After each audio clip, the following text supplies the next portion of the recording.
What we're not going to do is diet harder. What we have to do, and what I've done with so many clients, is reverse out of the low calorie trap. What we're going to do is we're going to bring our calories up gradually. Welcome to the Mindset Mirror Connection podcast, the podcast where we debunk the eat less, move more, shrink more mentality and focus on what really matters, which includes your relationship with your body, food, self-worth, and the behaviors that align with all of those. I'm your host, Christina Hathaway, licensed therapist with specialized training in food and body obsession, certified personal trainer and nutrition coach. At the Mindset Mirror Connection podcast, we believe what you say in your mind, you see in the mirror. So let's have a conversation about that. Before we get into today's episode, I want to make sure you subscribe to this YouTube channel. Also, if you don't want to miss any content that's being dropped, make sure you hit that notification bell as well. I also want to know who are the people you want to hear from on this show and what topics would you like me to continue to cover. Thank you so much for your continued support. Now, let's get into the episode. What's up, guys? Welcome back to the Mindset Mirror Connection podcast. I'm so excited to talk to you today. Today, we're going to talk about why you struggled losing weight at 1,200 calories. And I imagine that some of you are new here because you found this reel or clip on YouTube, or you were searching for this and you've stumbled upon my podcast on Spotify or Apple. And I'm so excited because today you're going to walk away with understanding like what is happening in your body, how that affects you, why that makes weight loss harder, and then what are things you can do so that you can see results in the future, right? But if you're new here, what we tend to do is talk about my life and things in pop culture. So if you're not interested in hearing that, check out the show notes below and you can check out when I start the topic of conversation. Okay, so let's talk about Love is Blind UK. Now, if some of you are not watching that, don't worry, you don't have to watch it. I'm just tired of beautiful, smart, charming women being treated like shit by guys that are insecure who can't handle them. The reunion was last night and I watched it, and there's a beautiful girl. Her name is Sorover, and she is absolutely stunning. She is well spoken, she's intelligent, she's funny, she's fun, just the kindest soul. And she gets into the relationship with this man named Cal. Very good looking, very charming. They seem to do very well together. And in the reunion, I mean, they went through the marriage, you guys. And in the reunion, this motherfucker breaks up with her 3 months after they got married because he was just seeing if marriage was for him. And I'm just tired of women being used as like learning lessons for these men. It's it's really insane. If you think about let's just go pop culture in general. We had Pepe and Iris break up from Love Island. We had Amaya and Brian break up from Love Island. Both of them because they cheated on them. We have Cal and Sorover breaking up from Love Island UK. We have Ashley and Billy after the marriage breaking up. And it's this mentality. I don't know what it is. Like I haven't actually like taken a step back. We had Janae and Kenny break up from Love Island season 7, right? And in every single one of these situations, we have this strong, beautiful, intelligent, independent woman, right? And these men who show up as a catch, as, you know, can meet them where they're at, who is not intimidated by their personalities, their, you know, their accomplishments, their emotional maturity. They look that way, right? And now, granted, this is all on reality dating shows, but I do think it transfers to regular life that us women have bred into this state of being that a lot of men can't handle. Like, let's just call it as it is. I know so many women who are similar to the Sorovers and the Janaes and the, you know, Irises of the world. And I just look at them and I'm like, what is happening here? Right? Now, for some of them, yes, there are emotional things that they need to work on. Obviously, they chose these men. But I do think that we're just a new breed of women that, unless you've done your own work on your own shit, you are not going to be able to handle. And it's very sad because you know, who ends up being like hurt by this? It's the women, right? Because they feel like, well, I'm alone. Nobody wants to be with me. It's like, no, baby, you are not alone. You are not going to settle. I'd rather you be 100% unapologetically yourself and not settle and not have to conform because of society. And you be you, you do you. And I promise you, it will be worth it, even if you have to wait longer than what society tells you to do. So I don't know where that conversation was going, but I think that's where I wanted it to go. So if you're out there and you're single and you're thinking like, woe is me, remind yourself, I am showing up as who I am. And I am out there finding the person who will be able to let me be me, will be secure in being my partner, and is not going to try to change me or play with me or has enough respect for me, and that if I'm out there looking for that person, that person's out there looking for me, and you will find them. So just give it time. So that's my that's my pop culture conversation for today. Now, speaking of society, let's talk about weight loss. Okay. So for so many women, I hear this over and over and over again. And I have a client who I'm currently working with who came to me eating 1350 to 1400 calories. Now, keep in mind, this client had worked with me before.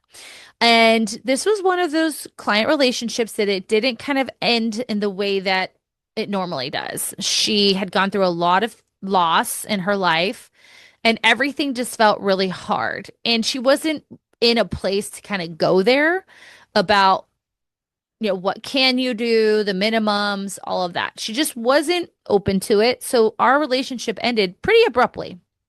And that doesn't happen often, but she did reach out again and said, hey, I'm really struggling. I know last time I wasn't really like in it at the end there, and I want to try again. Great. I'm always open and let's do this. So she comes to me eating the same amount of calories as she was back then because she was in a smaller body. Now she is, 30 plus pounds heavier and eating this very low calorie foods and actually seeing her weight either maintain and even gain. And it's been some time since we worked together. And she said, I don't understand, why this is happening. And after every client that comes in, I look at their food for 2 weeks. I want to see how they're eating, what they're eating, and what their weight is doing. Now, again, weight is not the end all be all, but I just use this data to understand, okay, this is the calorie intake and this is the trend I'm seeing in weight. So that either is going to tell me, one, they're not being honest with what they're tracking. And that is why we're seeing the scale either maintain or go up. Like that's very common. I recently had a client say, well, I'm not really tracking on the scale. I'm eyeballing things. And her weight was staying the same. And I said, okay, if you want to see weight loss on the scale, I need you to unfortunately be a little bit more rigid. And that's hard for me to say to someone who we're working on having more freedom around food, but also I want to show them like this is what a calorie deficit looks like for a few reasons, right? To lose weight, but then also to show them like this isn't something we should be doing all the time because to do it successfully, it is actually pretty rigid, right? So that's number one. They're probably not tracking in the way that they should be. They're overestimating how much movement they're doing. They're underestimating how much food they're eating, and so on.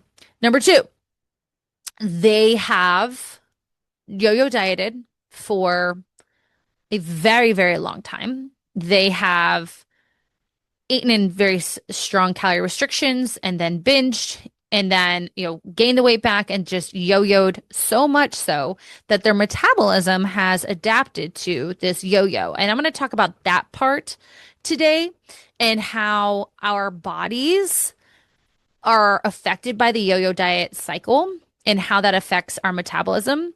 Because, the way that it usually starts is we have like this client, right?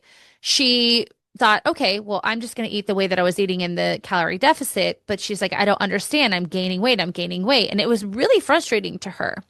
And everything that I'm talking about today, I am doing with her.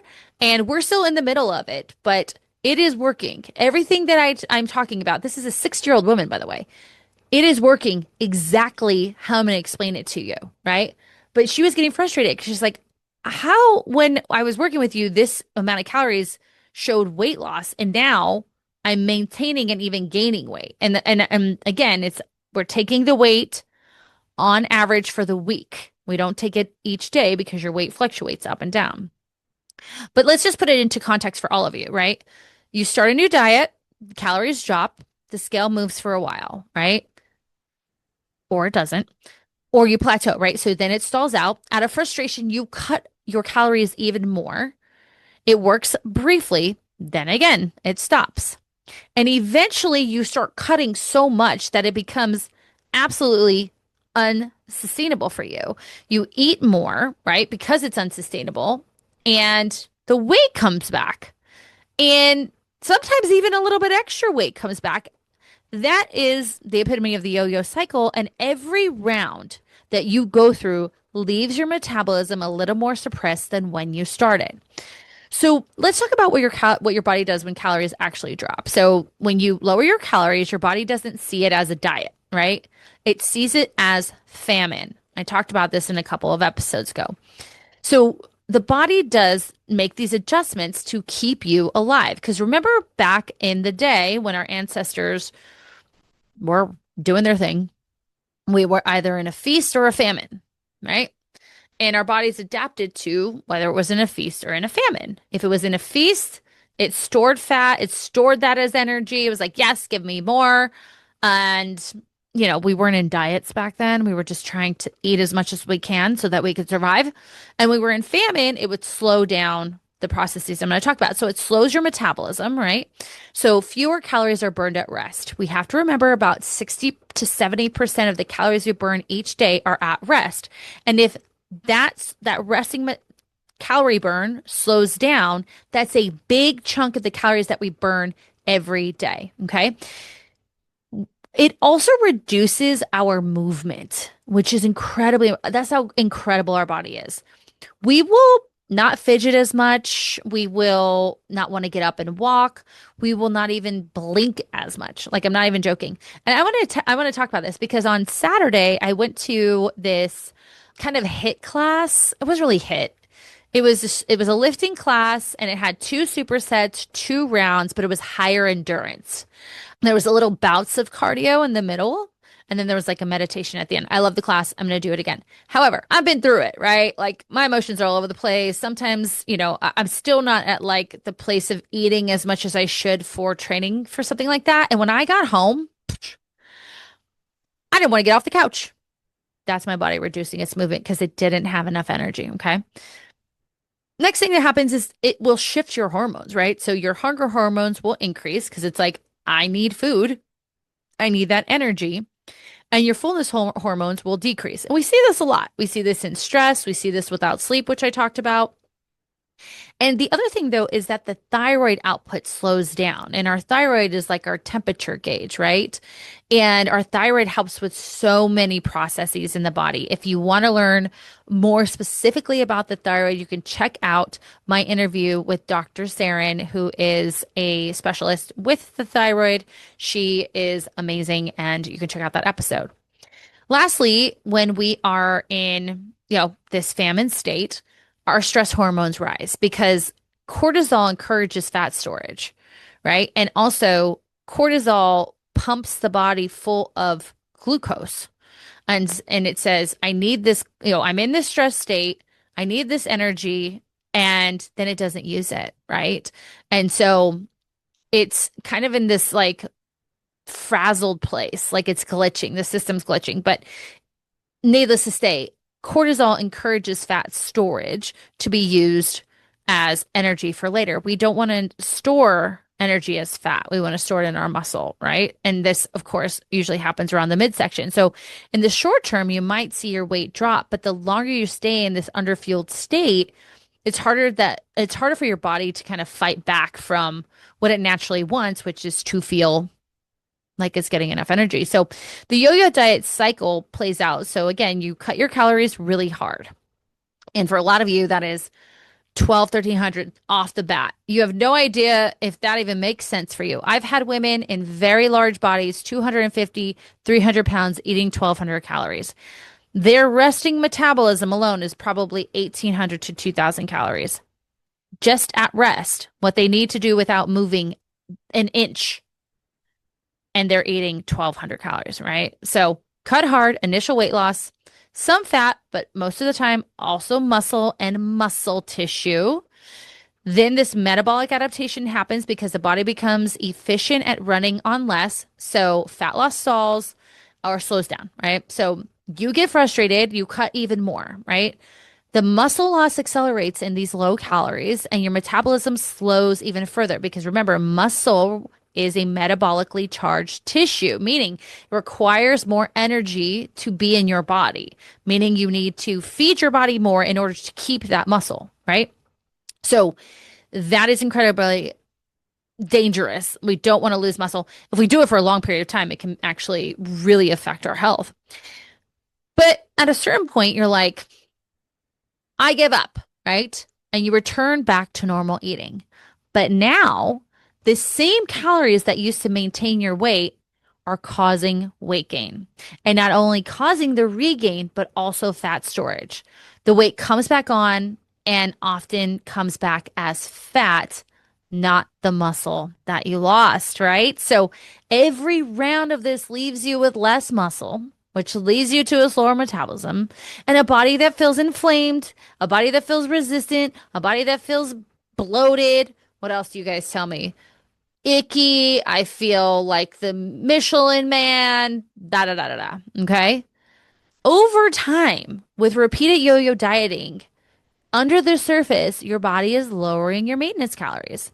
When your maintenance used to be 1800 to 2000, may now be at 1200 to 1400. And for those of you who are new, maintenance calories are the amount of calories we need to just maintain where we're at. It's the same amount of calories that our body is burning, right? We're eating the same amount of calories as our body is burning on a daily basis. Now, you're going to hear me say burning, and you're going to want to go look at what your Apple Watch says. You're going to go look at what the treadmill says. That's not it. That's not it. Your exercise alone only accounts for about 5 to 10% of the weight that you burn on a daily basis. 60 to 70% is mainly your resting metabolism. Again, what you burn without movement. Another 5 to 10% goes to the amount of energy it takes to digest your food, and another about 10 to 20% goes to non-exercise activity. So, me talking with my hands, me walking to the bathroom, squatting on the toilet, like all those things require energy. Okay.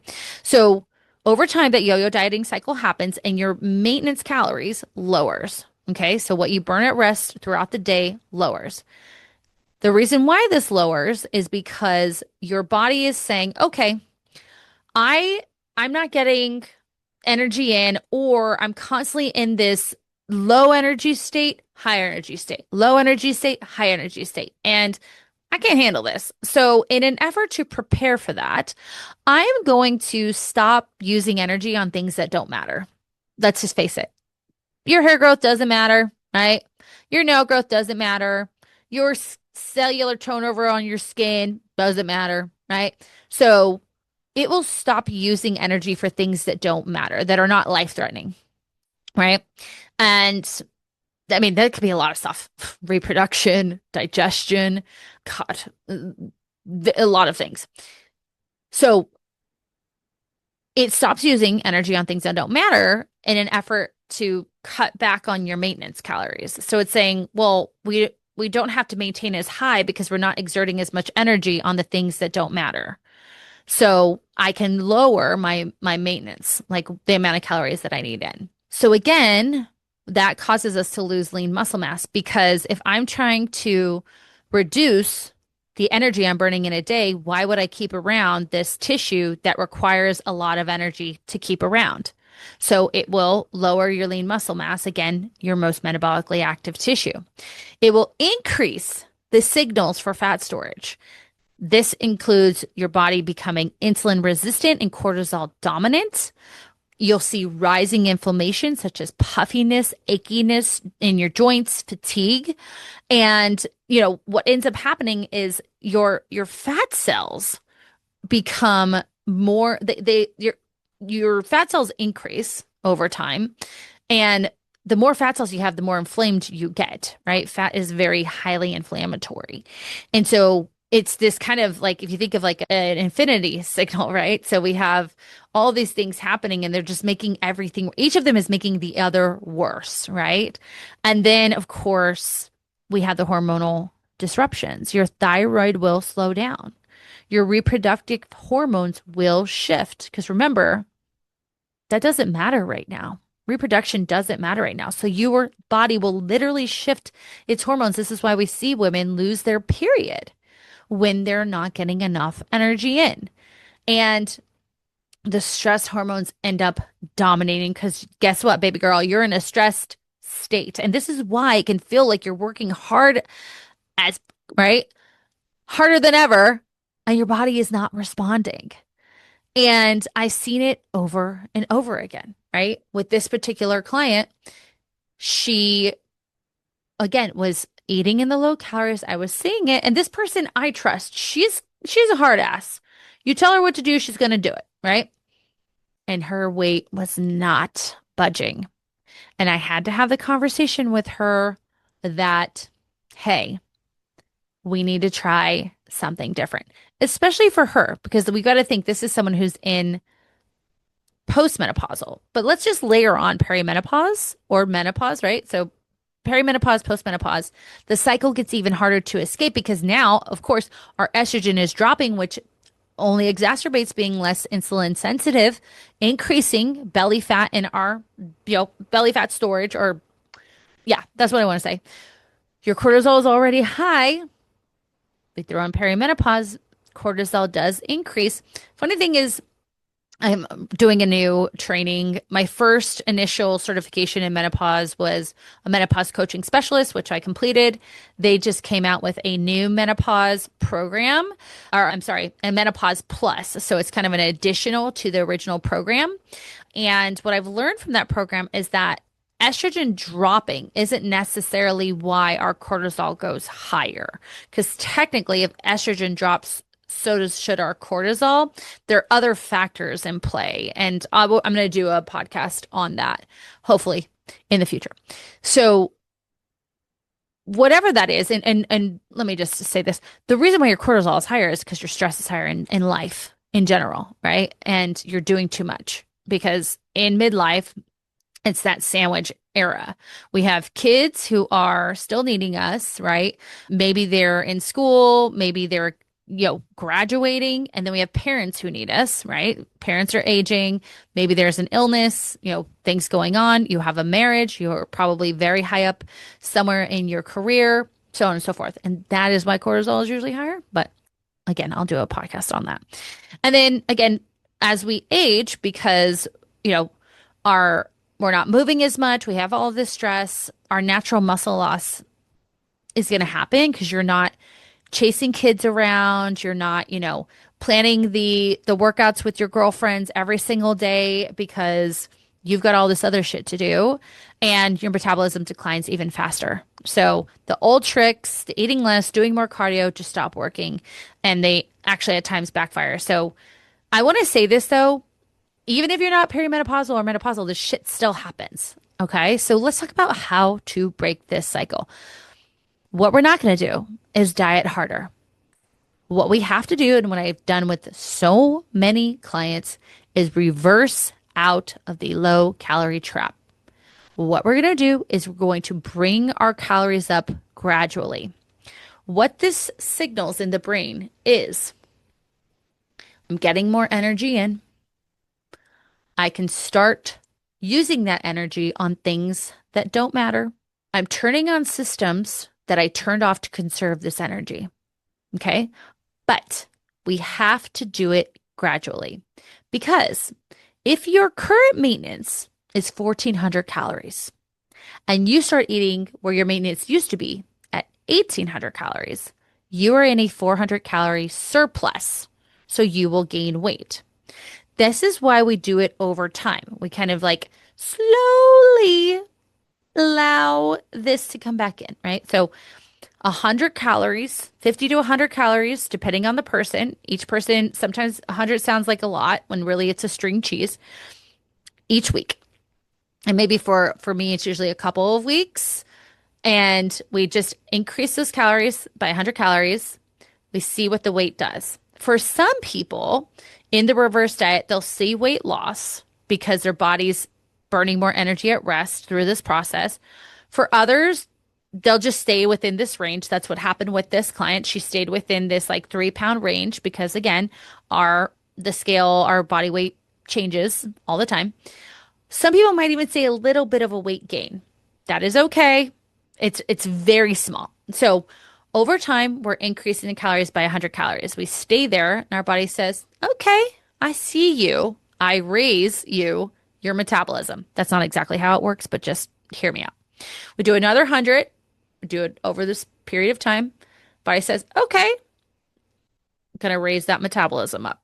And eventually, you can get back to your maintenance being 1,800, 2,000. My maintenance calories are 2,400 calories, my loves. Why is that? Because my goal is to maintain that muscle.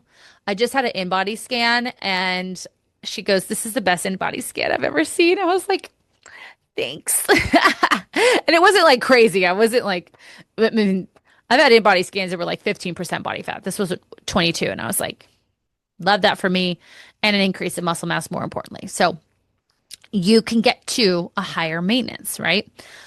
This will help you to, again, rev up that thyroid working, getting those hormones more balanced, right? Start your digestion working a little bit better. Your hair will grow. Your skin will look better. So many positives that have nothing to do with the scale. And the most important positive is you will have more energy. You'll find yourself fidgeting more, wanting to get up and walk more. You'll have energy to do your workouts, right? Because in that 1,200 to 1,400 state, you're like a turtle, right? In your head, you think, oh, but I'm working out. You're not working out. You're just moving weights around. You're not doing it in the way that you could do if you go through this reverse process. This also will reduce your stress load, right? Because you'll start to feel better and your body will be able, like I said, the hormones will begin to even do what they're supposed to do, act in the way that they're supposed to act. I don't like the word balance because there's no balance. And I probably said balance on here before, but like they're going to do the job that they're there to do in a balanced way, but each one is going to be different, right?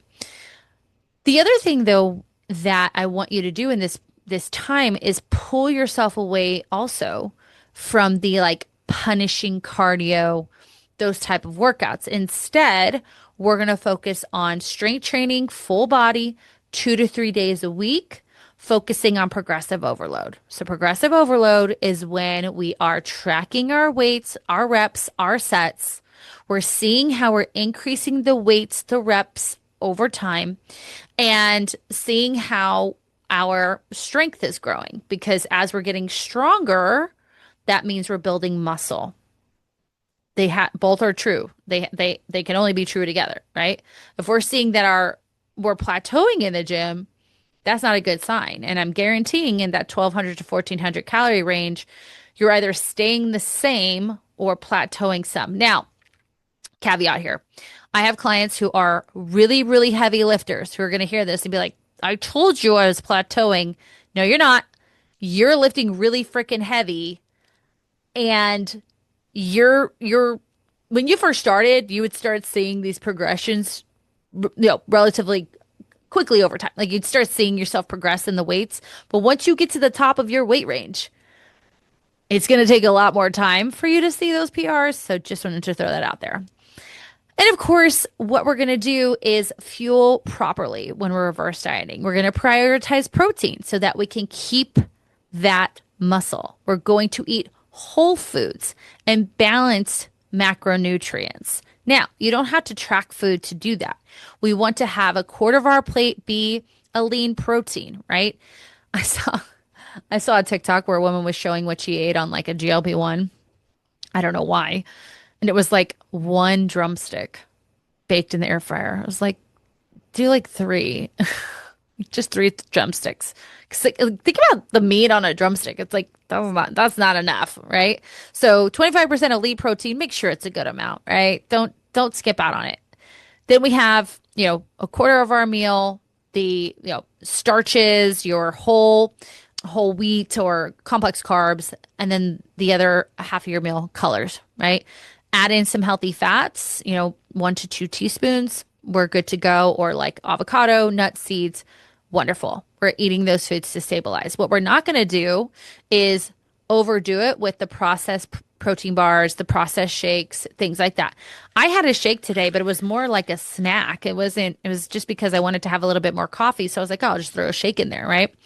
So that's really important. Those three things. So we want to reverse out and get to a place where we are eating at the top of our maintenance. So once you get to like 2000, you can play with this a little bit more. You can say, I'm going to increase by 50 calories and see what happens. And if you stay within that weight range or only maybe see a little bit of an increase, great. You just added 50 calories.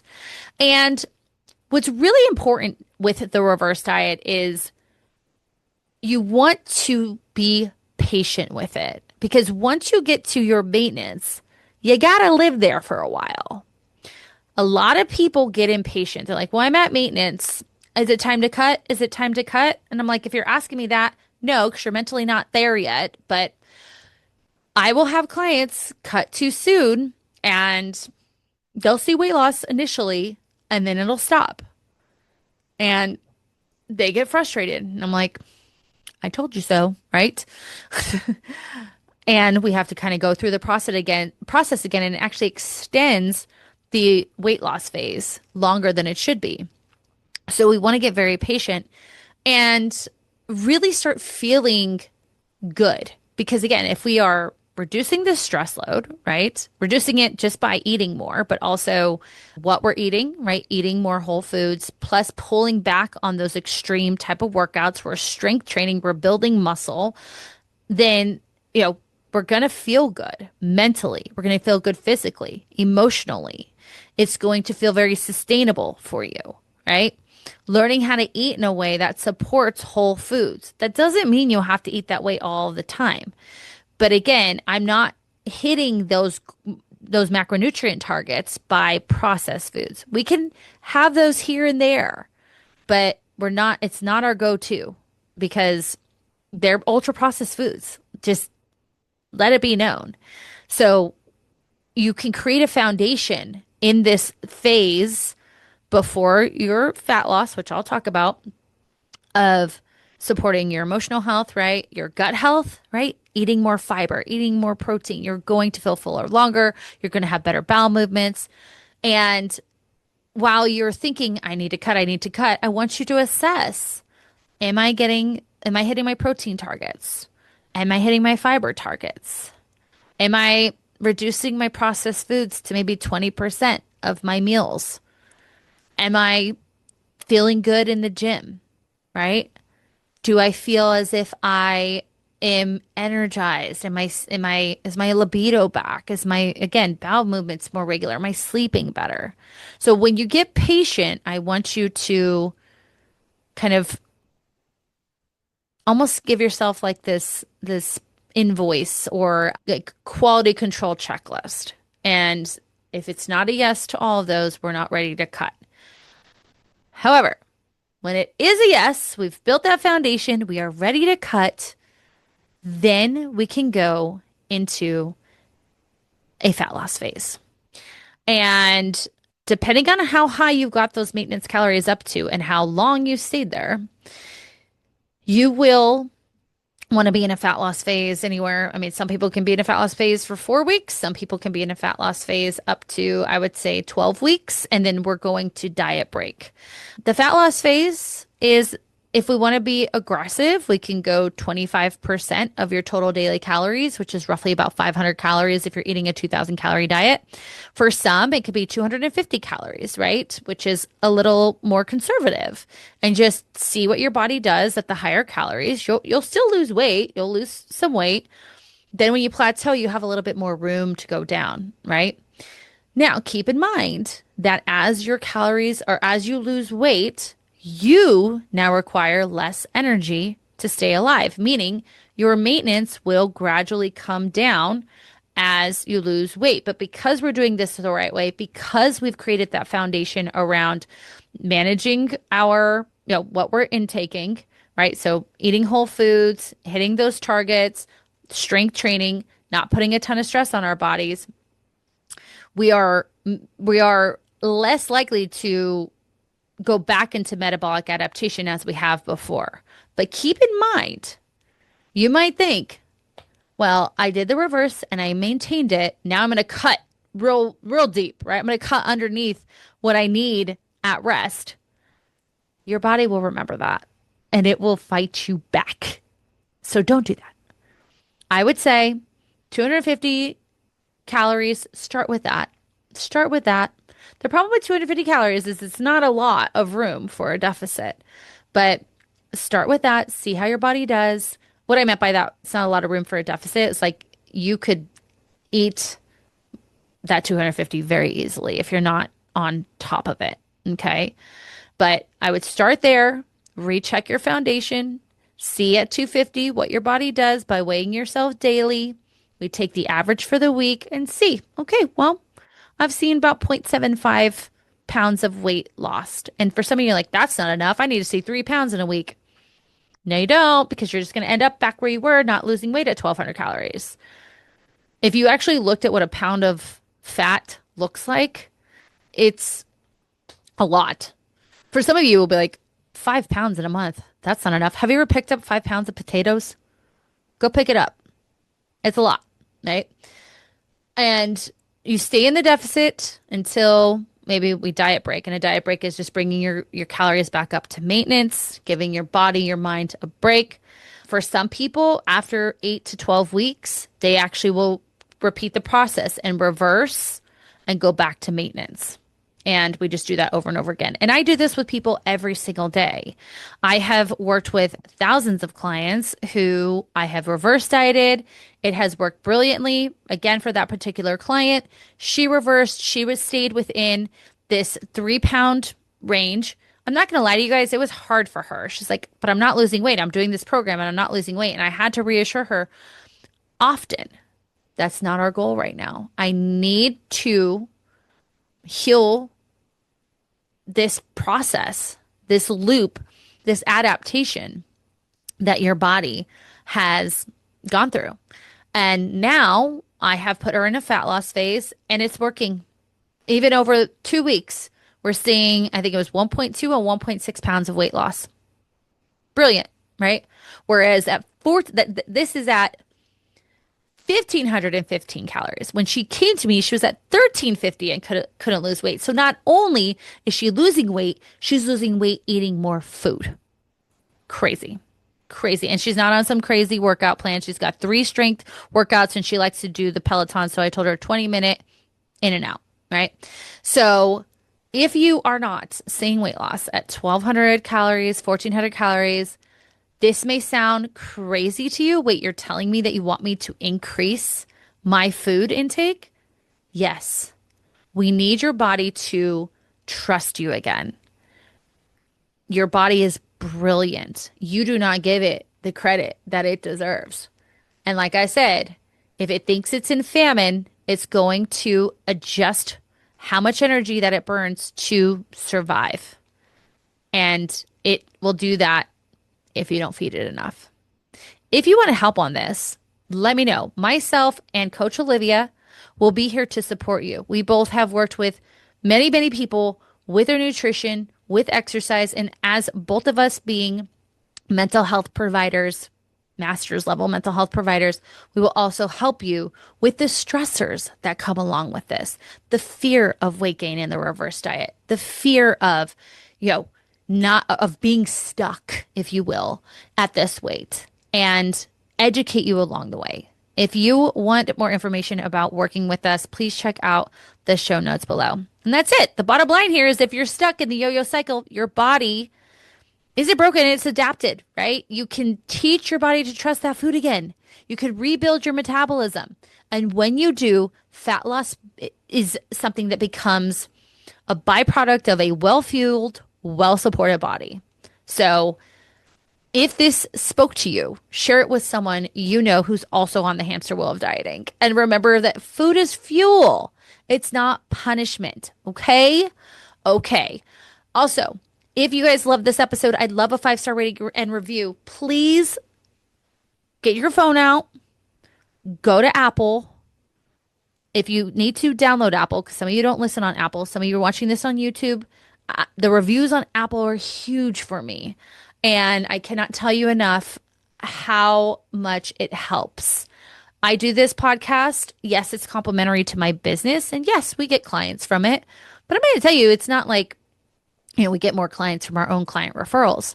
So this is really me sharing this information at no cost to you, right? So if you could, out of the goodness of your heart, support this podcast, that would be fantastic. Also, follows, comments, and subscriptions on YouTube help us as well. So don't forget, I know I tell you every single week. Other than that, I'm going to leave you the same way I do so that you will always have this at the forefront of your mind. To not forget that what you say in your mind, you see in the mirror. Bye-bye.